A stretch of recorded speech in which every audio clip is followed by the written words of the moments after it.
for tuning in. You're watching a brand new show of Markets Tomorrow. I'm Nikunj Dalmia. Hi everyone, I'm Avand Bash, and of course we'll be talking lots more about where the markets are headed and the individual stocks to keep on your radar.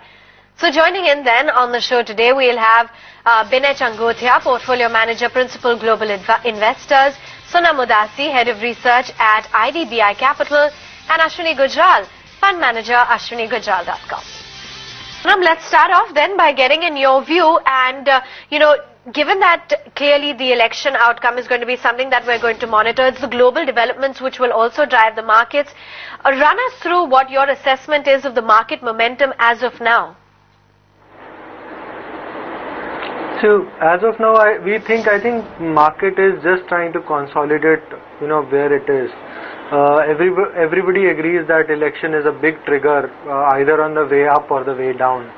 So far, I think there is now some bit of expectation that maybe the desired outcome may come. But that said, there is nothing sustainable to suggest that this will hold on and rally from here. Even the RBI, I don't think is going to excite the markets by, being non-hawkish in their tone. Forget cutting rates. So our own sense is that over a period of 3-month time frame, I think the visible sectors with visible cash flows will continue to outperform. So that includes your IT, some of the pharma names. They might not run up in a big fashion like they have done over the last one quarter. But our suggestion clearly is that nobody is clearly excited that expenditure is going to happen, and that's the time when you should look at cap goods. I don't think that is going on. And people realize, and investors do realize, that even if the desired outcome comes in May and June, it takes a while before the expenses start to go up and therefore order books start to flow in. So our own sense is that the people will want to be in defensives, and those sectors are likely to outperform in the near term.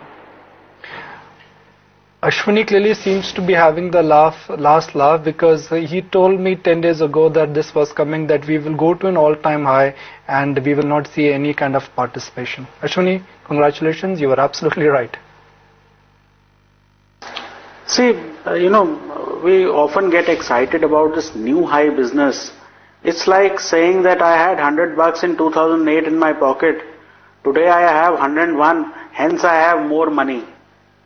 So, new high is respected and is created only once it's decisively taken out and the market trades for some length above those highs. At least 5 to 7%, with big volume, with big sectoral participation. You have, banks which are totally dead. IT sector, you have 1 or 2 days worth of move, again it moves sideways. So every day you have that odd one sector, 2 stocks, 5 stocks which are moving up and down. And the risk here is that these 5-point moves to the upside can suddenly come crashing down, because in a high momentum market, any kind of negative event or a gap down can be absorbed. In this kind of a market which does not have upside momentum, it will be difficult to contain the downside because of any global event or domestic event. Binay, what's your view? It's been a lukewarm start to 2014. Do you think we could be in a range till the outcome of the elections, or before that we could see a nice big surprise? Well, you've had a good rally in the Indian markets in the last few months, driven partly by expectations on elections. You could have a further run-up in that count if the election trends are perceived to be towards a single party coming, a change coming at the center. But if not, then you could probably have a situation where the markets could be sideways for the next few months before the election results come out. Let's talk about, TCS and Infosys. Now it's interesting that of late TCS seems to be outperforming both HCL Tech. Infosys seems to be outperforming both the TCS and HCL Tech. And let's establish that. Let's look at the YTD performance for TCS, followed by HCL Tech, and then Infosys. And you will see a big divergence there. So now, any particular reason why it's a straight line graph for TCS and it's a slightly shaky or a slightly volatile graph for HCL Tech and TCS? See, for Infosys, after the initial re-rating post NRN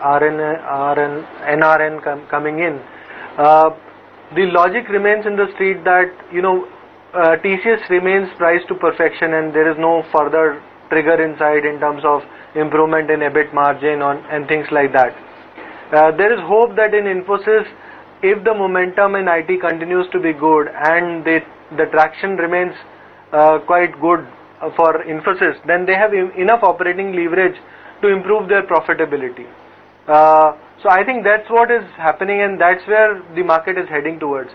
Our own sense is that over the next 1 year, unless Infosys does something dramatic in terms of longer term traction of business, I don't think they will be able to close the gap. They may come within shouting distance, but point to point, I think over a longer time frame, it is TCS who will still outperform, because when we speak to some of the key guys about the differentiation, they still believe that the product delivery of the TCS team is far better than Infosys at the current juncture.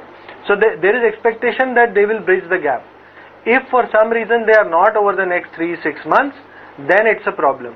On HCLT, I think, it has had a great run. I mean, it's almost doubled over the last 1 year. Our own sense is that, it was a one segment company. Now it's got into BFSI and other things. And as that shows more traction, it's likely that HCL Tech will continue to outperform even in the calendar year 2014. We think that it is a stock to watch out for purely fundamental reasons. We think the growth will be far better than TCS or Infosys in 2014.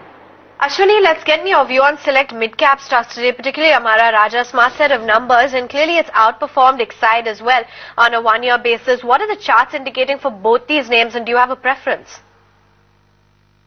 Exide is an underperformer, so while it could have certain small rallies which could take it back towards 115, 117, but it's in a clear downtrend. Bear market is the right word. Meanwhile, Maharaja Batteries is at all-time highs, and today's move probably has led to a resumption of the uptrend, and chances are once we are above 365, we should get probably closer to 410, 415. Let's talk about the stock that clearly, Ashwini, you identified, a Tata Sponge. Of course, the run-up has already been seen, a stellar 15% up move by the day's close. What is it that you make of the stock from these levels? Obviously, it's had a large rally, and the rally really started from about 300 kind of level. So, some amount of consolidation, sideways move is not ruled out. But clearly, the 20 lakh share volume that happened today and even yesterday, the stock moved up fairly sharply. So that just shows that there is huge amount of buying, and on all sorts of dips. This is a portfolio stock, not really a trading stock, and you have a clear upside of $200 on the upside, and maybe you can have a 350 kind of a stop here. Sonam, what do you like from the mid-cap space? Because at a time when Nifty is looking jammed, banks are down, IT stocks are in some kind of an uptrend, but that's a crowded trade. It's time to maybe move down the ladder. In the mid-cap space, we think over the next 2 years, what will be the investors looking at? Because forget the elections. Elections is something, so investors looking for a return, whether the companies will grow and outpace their industry counterparts in mid-caps, will the cash flows be good and balance sheets be attractive? So our own sense is that media as a sector will continue to attract a lot of attention both from domestic and FI investors. Apart from your FMCG, pharma and IT, this is one space which can give you cash flow, and it can also work as a concept story over the next 2 years. So I think that's a space that we are watching closely. We think the broadcasting arms, the distribution guys in the media space would continue to see action over the next 6 months. So there'll be bouts of selling and buying depending on the results that they showcase. But I think we are clearly excited by the digitization that is happening and the way it can change the dynamics of the industry over the next 1-2 years. Vinay, you know, you have the Chinese PMI data that came in disappointing. What do you think this means for markets like India, where, at least in the metal sector, it's so sensitively correlated to China and all the data that it throws up? Well, China is clearly pursuing two objectives. One is that they are following a much tighter monetary policy regime than a lot of other markets in the world, because they have this big problem about too much of debt being accumulated there. So Chinese monetary conditions are going to remain fairly tight according to us. The implication for that is that domestic demand conditions in China will remain softened. They're also kind of on this path to fighting corruption, to kind of curtailing excess spending by government officials. And that also leads to a situation where domestic demand is going to remain a little weak, you know. So clearly the Chinese growth integer, to my mind, is going to go down. To what extent it goes down from about 7.5%, we think it probably goes down to 7.25%, 7, not below that.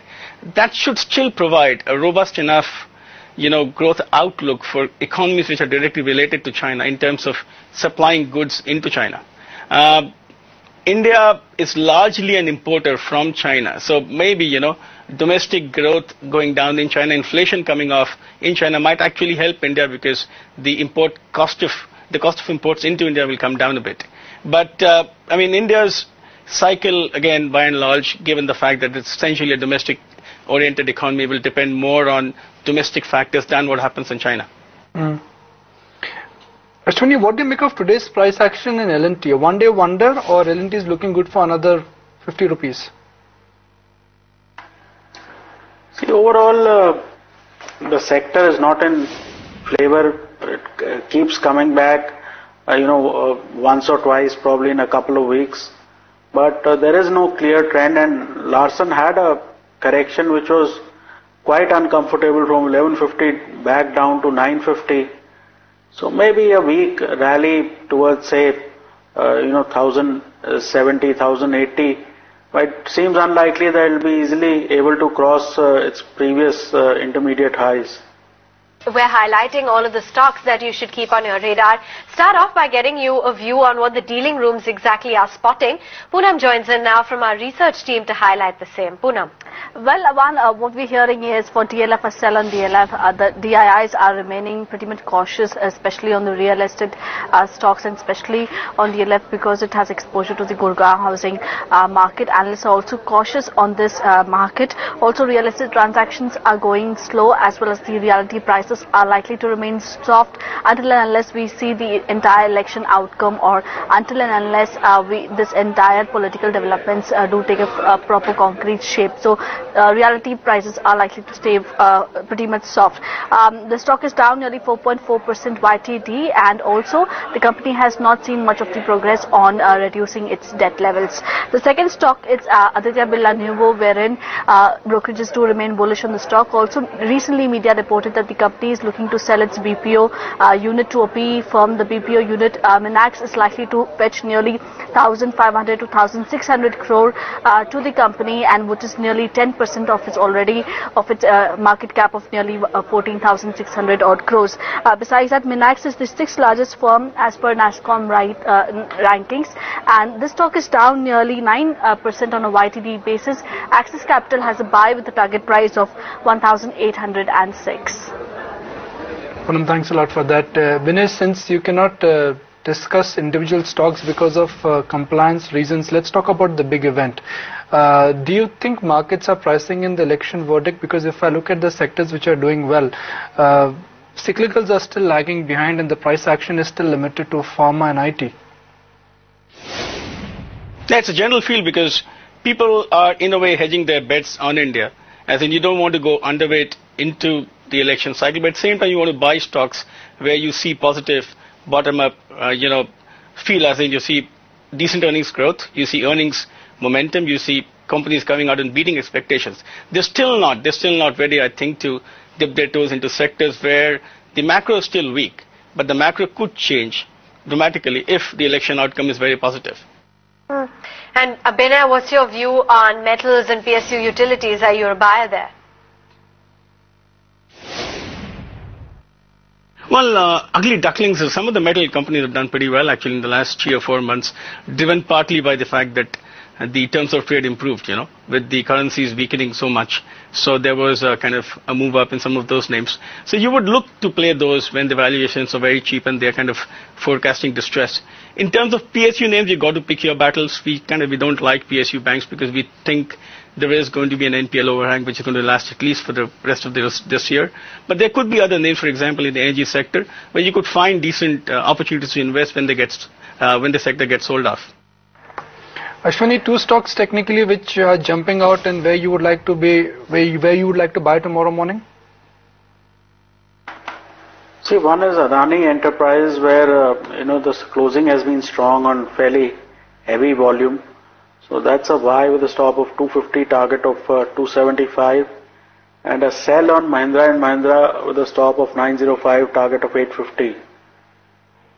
So, Ram, what is it that you would be looking out for in terms of, a sector that would give you comfort? Do you think that perhaps we should be looking at the defensives in light of the kind of volatility, or betting on high beta? I think it's a mix of both. So essentially investors are looking for quality. They understand that some of the valuations are at all-time lows, and if this is a trough-like situation in the economy, then you could get supernormal returns over the next 2 years. So our own senses, as I mentioned earlier, some of the media names are likely to do well over the next 6-8 months. We also think that some of the smaller private sector banks are likely to do well as the times continue, because all said and done, there is less asset quality pain in some of these names, and it looks manageable. So at some point investors are going to get confident, and you can already see some spikes happening in some of the counters on days, and then there is no activity. Our own sense is that they will consolidate and give you some good returns. So some of the names that we are bullish on will be a City Union Bank or a Yes Bank.